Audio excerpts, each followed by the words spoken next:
Behind the Brand features the people who are making things happen. Get the insight to grow your biz from experts who've done it. Get behind the brand.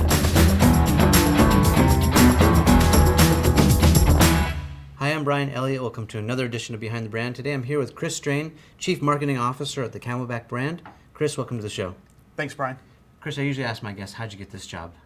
Well, I was introduced to the CEO from a previous boss of mine, Vans, and she convinced me on the phone to fly up here, take a weekend in San Francisco, and spend some time with the company. After hearing their mission vision and really understanding how they were changing habits in people's lives and how they hydrate and perform, it was something I could really get on board with. So talk to us a little bit about the CamelBak roots. A lot of us know the brand, as that iconic blue tube. Right. Talk to us about your roots. Yeah, it actually started in Wichita Falls, Texas. Michael Eidson was an EMT there, and he had the Hotter Than Hell 100 race.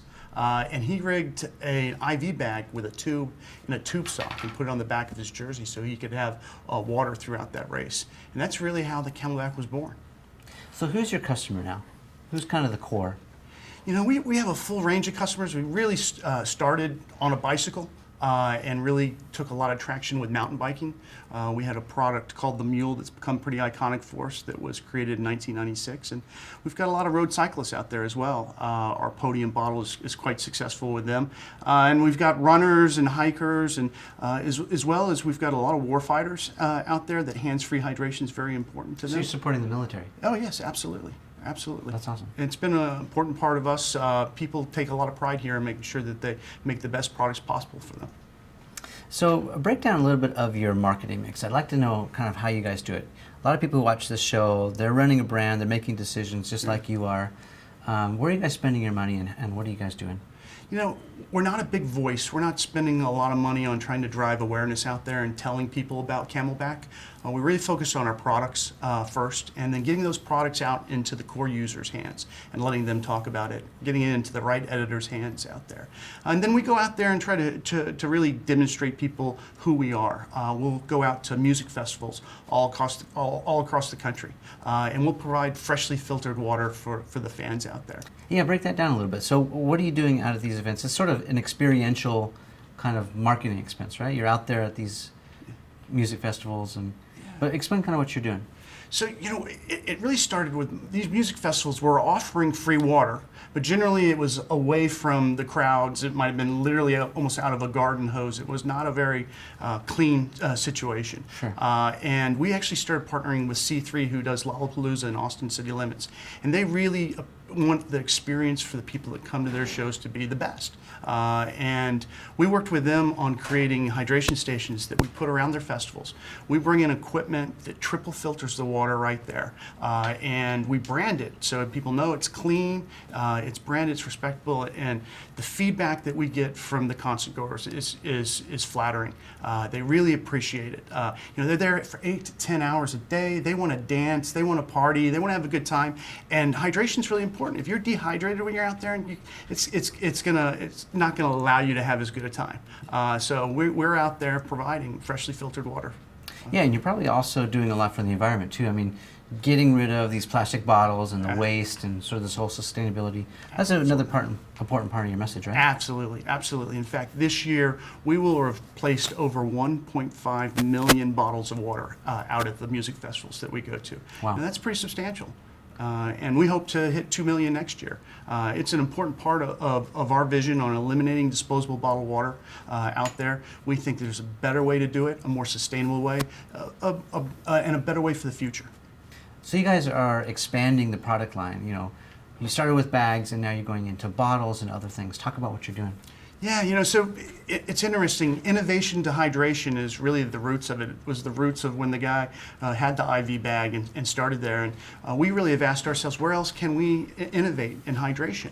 And that next part was really reusable bottles. And we went and say, hey, how can we make it a better experience? We integrated our bite valve that came from that blue tube into a bottle. And then, we test it incessantly, just over and over and over, because we want the most durable quality product out there. So we're in San Francisco area, basically the Bay Area, Yeah. Petaluma.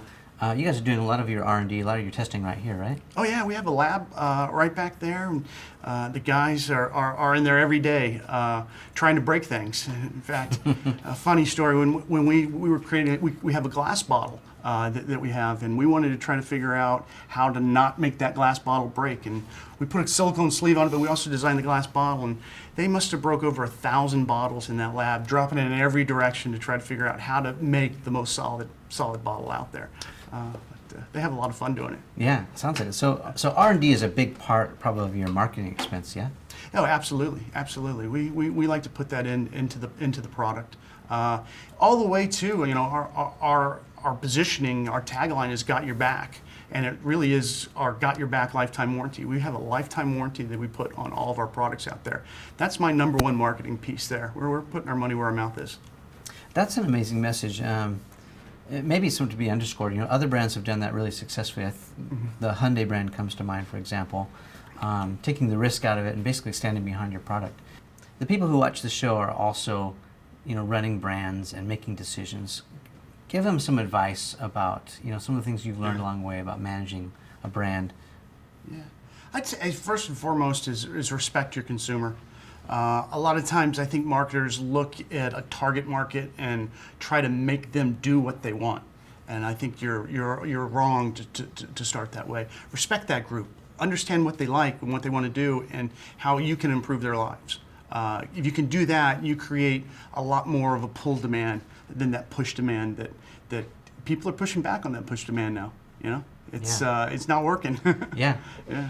Talk to us more about how you're doing advertising. So how are you reaching people and talk about, let's go back to the marketing mix for just a minute. Yeah. We know that you're involved in events. Sure. And it's sort of an experiential thing, but where else are you spending money? Yeah, you know, we hit our core magazines, both the Road Cycle magazine and the Mountain Bike magazines out there, and then outside magazines important for our industry. And you know, magazines obviously are not as strong as they used to be out there. Obviously, digital content has really taken over. So we support them on two. They do bring great content. They have good trips. They've got a lot of important information out there in developing the sports. We do go online as well. We did actually some video on demand ads this year, and so we sprinkle a little bit all over the mix. I don't think there's one in particular where we try to gear up. We do a little bit across all of those. So talk to us about how you're marketing maybe a little bit differently for millennials. Well, with the millennials, it's all about sharing. That's what they do, and so we try to get them to share things, share it with their groups and their friends. You know, they're absorbing media in a different way today. It's in short little snippets, and it's coming in a lot of different directions. And so, how do we get integrated within that media out there? You know, it's interesting to see, you know, the consumers that post YouTube videos on our products. We're always scanning that. It's one of the things you appreciate when you see, you know, a junior high girl talking about how this bottle helps her hydrate better, and how that's important to her, whether you know, hydration for your skin or for just overall health and the importance of it. Yeah. So are you guys doing any kind of social? Are you pretty active on social media platforms? Absolutely. And what's working for you, and what are you still experimenting with? You know, we've got a good Facebook presence for the size of our company. We actually have 2 different sites. We have one that's focused a little bit more on our tactical community, because there's a strong tactical community out there. What does that mean exactly? The tactical community, it's made up of warfighters, it's made up of Secret Service, it's made up of firemen out there.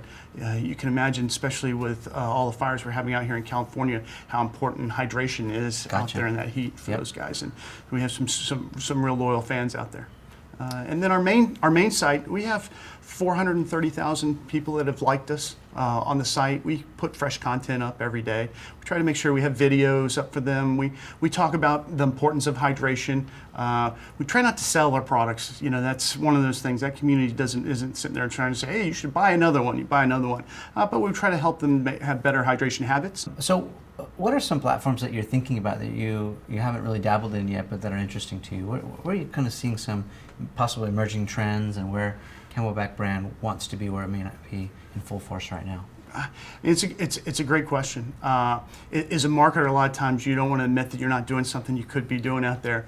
For us, we continue to look at our core and mountain biking and saying, hey, how can we do that better? How can we create that excitement? How can we get more people on mountain bikes? We're out with a program with IMBA that has some high school racing, mountain bike racing, but we also want to try to drive that aspiration. So we're looking at working with different mountain bike riders, looking at different video projects, and just to try to get that aspirational look for that kid that is home that he's going to want to go out and do that and want to go out and ride. Talk to us some more about your brand partners. So have you thought about collaboration? And if so, like with whom? You talked a little bit about athletes, and it's noticeable that you're not going after the people that Nike and Under Armour and all the other humongous brands are going after. So Sure. What's your strategy there with focusing on the core? Yeah, I mean, we really kind of have hydration is our overall halo. Is it hydration, and can we innovate in that arena? So we know who we are and what we do well, and we stay focused on that. When we look at collaborations, we have a new pack that we're just rolling out this year that has back protection in it. And to think that we know something about back protection, we said, ooh, that's really important, the protection of the back, especially when the enduro racing, what these guys are doing. So we partnered with a brand, Compardel, out of Europe, and they are the best at it. And they're able to create that kind of next level back protection, something that can take multi-impact, something that's lighter weight than that's out there and that's flexible.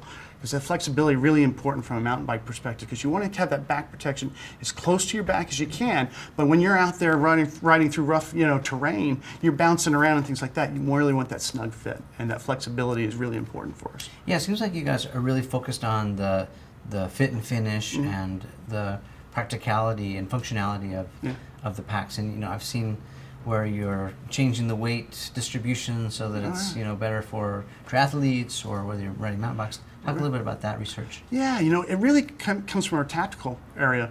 I mean, we've been providing bags for our military people, and load carry for them, as you can imagine, they're carrying a lot, and whether they've got armor on or they don't have armor on, and they're moving with a lot of weight out there. And so we work with a lot of the top guys and special forces guys on designing kind of that load carry. We try to take that knowledge from there and then reapply it over into our rec products. Some companies have experimented with giving more and more authority or autonomy, I guess you could say, to their employees to use social and to interact with customers. What's the policy around here? We have a pretty light policy on that. If people have questions, we ask them to kick that out. We generally tell people when they can share. We tell our employees, if you're going to review one of our products online, you need to tell them you're a CamelBak employee. We're not trying to fake anybody out here. We take our integrity pretty serious around here. It's that Facebook thing can go crazy. Somebody sending a tweet out. So we monitor it, and we have a person that spends her full-time job is on Facebook and Twitter, mainly to answer consumers' questions. It really has become a dialogue between those consumers, but as well as she's scanning out there to make sure we don't make any mistakes. And so do you let the general population of employees use social media on a regular basis? Can they watch YouTube videos for research if it's relevant? Can they get on Facebook? Can they tweet out? What's your stance on that? We got a pretty light atmosphere around here, and I'd say we don't have a formal policy, and we let people use Facebook during the day here with people with videos. We have a pretty open office, so the videos that they're watching, other people can see what they're watching. But generally, when you're looking for inspiration out there, the computer's an amazing thing today that you can find visually or something to stimulate you, something to get an idea, because you never know where ideas come from. Yeah. We've got a new product that we launched this year in the water filtration pitcher.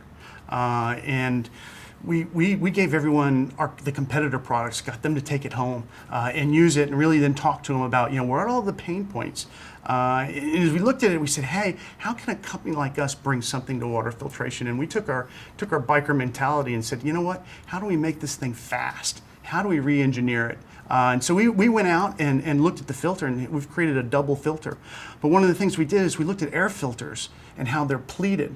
And we've gone in with a totally different media than the competition, with a pleated filter that creates a lot more surface area. And what that does with those two filters, it allows you to fill the pitcher at the speed of your faucet. So you don't have to wait for that drip, drip, drip. I mean, that takes all that time. You can go in there, it's the speed of your faucet, it fills up, you're ready to pour, get you back in the game faster, allows you to fill up your podium bottles, get you back on your bike. Or if it's just in the morning and you've got 3 kids and you're trying to manage people, making sure that they have hydration going off to school. We think we've created a tool to help you there. It's smart.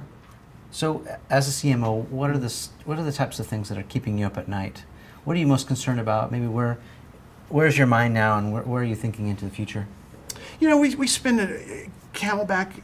We sell internationally, pretty much all over the globe, but we've got a big opportunity there. Hydration habits are a lot different. If you go to Italy and they've got fizzy water and how they consume, it's quite different than here. And then the changing landscape internationally. So we look at that as a big opportunity for us to grow, but one of those very complex opportunities out there. Yeah. So do you have specialists in each country, or do you have partners there? How does it work? Yeah, we generally have distributors. We're not big enough to do it on our own. We try to get strong distributors that are out there that know the bike industry, that know the outdoor industry. And as we partner with them, we try to partner with them to help build our brand. We know it's one of those pieces that takes a little bit of time, takes a little bit of energy. You know, as you look at Asia, one of the problems we had in Asia is they really like a covered drink surface when they're not drinking. They want it recovered up for sanitation. Yep. And so we've gone out, we've created a new product that addresses that. So you're tailor making it for that. Localizing it. And we sell it here in the U.S., but yeah, and so now that's a product that helps them solve a need, it helps them bring a sustainable message into that marketplace. And the sustainability message is a global message out there. When you look at it, even in China, they know there's a limited amount of resources out there, and they've got to be smart about it. How are you dealing with knockoffs? Because I'm sure maybe in that part of the world where knockoffs are prominent, how do you deal with that? It's called whack-a-mole. Literally, everyone we find, we send a letter, we kind of knock them down. It's hard over there because they keep on moving. So what advice would you give to marketers who say, I've got a similar product to my competition and there's not much differentiation, or maybe at least the perceived differentiation? What would you say to people who are worried about that kind of competitive threat, or how they're trying to be different in the market? Because there's certainly more than one reusable container out there on the market. Absolutely. I mean, to me, progression is critically important. It's been a theme for me throughout my marketing career. And if you're sitting there with your product just doing what you're doing and not thinking about how you can do it better, how you can innovate more, how you can beat your competition, then you're going to go backwards. And how have you dealt with price? Because I'm sure that there's less expensive brands or alternatives out there. How do you come up with the price? How do you stick with it? Yeah. Talk to us about that. We struggle in this area. In one sense, we want to maintain a gross margin, right? My finance guys like everything's this margin, and so you go from this is what it costs and it gets built up, but that's not right, because generally the consumer is willing to pay a certain amount of money. For us, we're a premium price product, and we don't try to hide that. We don't try to stray away from that. Our best-selling bottle, the .75 Eddy, is a $15 U.S. retail bottle.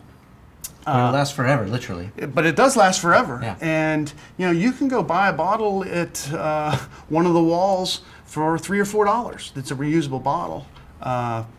But you're not going to have the same drink experience. You're not going to have the same durability. It's little things are going to happen to that bottle that aren't going to happen to our bottle. Yeah. And the other part is we have more recently really started to work on the aesthetics of our bottles.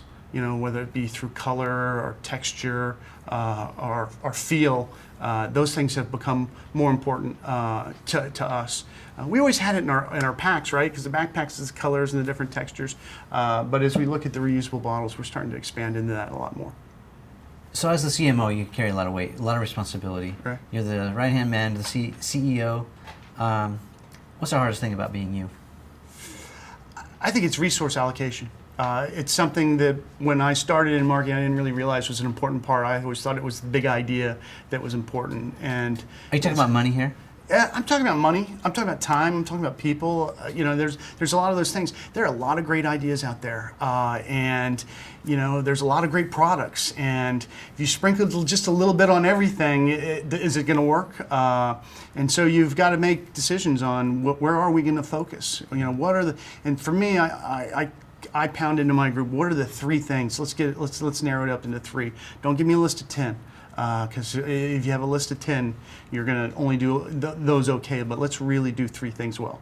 So are there things that you developed in the past that are maybe in the queue that you've thought about but just are not the right priority yet? Absolutely. It's one of the things that I struggle with is when you have a good idea out there that never really gets to fruition. Every once in a while it comes back into my head. I'm like, ooh, that was a really good idea. Why didn't we ever do that? What happened to that? And then you think about it and you go back through the thought process and you're like, oh, that's why that idea didn't work. It was too expensive, or the timing wasn't right, or the market had changed. It happens. Yeah, actually I think that's a really good message. And sometimes, I don't know if you guys have experienced this, but no sometimes just means no for now. Yeah. That maybe it's too early or wrong circumstance, but maybe one of the messages that we can pull from this is that marketers can go back, and those who are doing products and product development can go back to the well and see if they can resurrect things that maybe make more sense today than they did yesterday. Yeah. It's true, and I mentioned earlier, from an employee-wise, I look for passionate people, and that's one of the negatives is that you have to manage that because you get those passionate people, and they want every one of their ideas to go. It's tough to let those and then be like, no, we're going to focus over here right now, and to keep them passionate and focused on the opportunity. Have you ever made a mistake with choosing the wrong product at the wrong time? Absolutely, numerous. I tell my group that marketing is, you want to be more like a baseball hitter and less like a basketball player shooting free throws. If you can hit over 300, you're doing pretty well. If you think you're going to go in there and shoot 90%, and you're going to be disappointed. All right, we've been spending a few minutes with Chief Marketing Officer at CamelBak brand, Chris Strain. Chris, thanks for being on the show.